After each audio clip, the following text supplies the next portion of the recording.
Let's go. It's the Whity Show. Whity Show. Whity Show. Whity Show. Whity Show. Which final man that ain't got time to shake your head? Get that Snapchat, put it in pockets till I get back. Going downtown. First review of 2015. I almost said 2014. Actually, in the original take, I did say 2014 because I'm, Anyway, the idea of Dying Light was intriguing, but I'll be totally honest when I say my hype level was really nowhere near the original, for the original Dead Island. Dead Island's first trailer, as everybody knows, seemed so epic and dark and emotional, and when we got the game, needless to say, it didn't live up to anyone's expectations on that front. The creators of that title have created Dying Light, and this time around, I have a feeling they made a much closer game to their original idea. What makes Dying Light the first surprise of 2015? Well, I'm going to tell you right now. Yes, and? Was that it? What do you mean, was that it? I'm not a fucking human trafficker. You seem to have forgotten how much is riding on this file, Crane. If Rise wants one girl, then give her to him. You'll be there to keep an eye on her, won't you? What the fuck kind of humanitarian outfit are you guys? And for that matter, if this project file can save the world, why keep it a fucking secret? Which final man that ain't got time to shake your head? Get that Snapchat, put it in pockets till I get back. Going downtown. The goods start off really strong with this one. The parkour, the jumping and climbing and all that cool stuff, works really well, and it's also very smooth. The first 2 hours, I was baffled at how much I hated the controls in this game. I was starting to wonder if I'll ever like the climbing and the jumping and etc. in this game. By the third or fourth hour, I was getting a better handle on it. By 10 hours in, I just felt like I was I was Red Arrow from Arrow. I was hopping, I was jumping, I was swinging, I was doing flips, I was a badass. And you don't really get that much, or really ever, that in first-person games. Also, the melee is very strong. It's more of a refined version of Dead Island. The hits each feel strong, and aiming for certain body parts will of course help you in the long run. A headshot will kill a zombie faster, hitting them in the legs will drop them, strong swings down will rip their arms off. So the hit detection isn't only better in this title, but it actually gives some strategic gameplay in the end.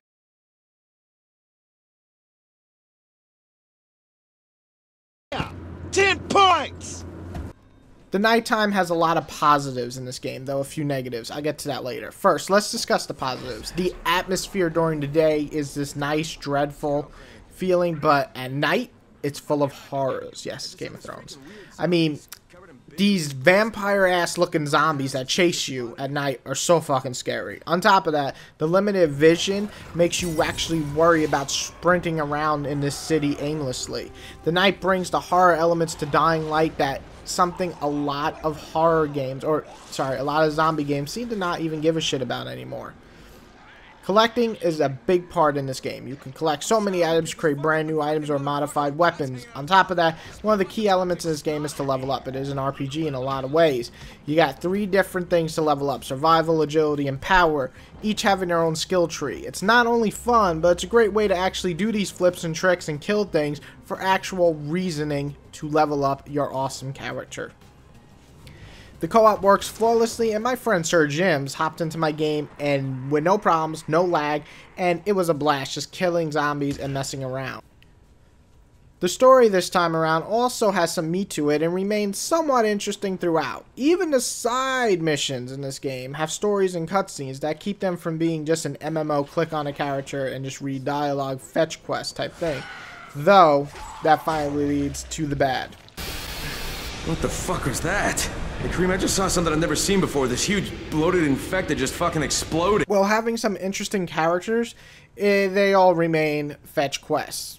Get this, do that, get that, come back. That's all there is. There's never anything different like, help me tackle these zombies, or do a mosh pit, it's just something interesting, or anything special. Just get this and that, which is a fetch quest, which is all there is in all the side quests. The main story, while being interesting, still lacks an emotional bond that it could carry now. Games like Walking Dead and Last of Us prove they can do it well, But instead, we just kind of get a really funny main character with some interesting side characters, but never do you actually feel attached to any of them.